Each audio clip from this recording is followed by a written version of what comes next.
This is Alpes natural mineral water source from France. Let's test the pH and TDS levels.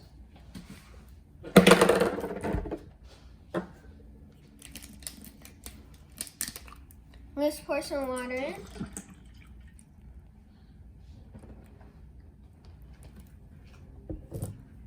First, let's test the TDS level. Turn on the TDS tester, make sure it says 0, and put it in.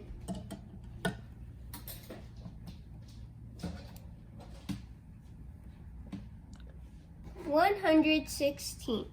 That is carbon-filtered mountain spring or aquifers. Now let's test the pH level. Do 2 to 3 drops. Let's stir it a little for a better result.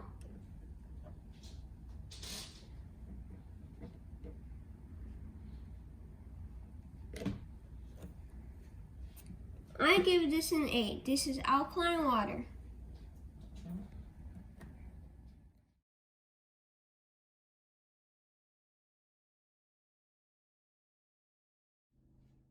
Stay tuned, like and subscribe.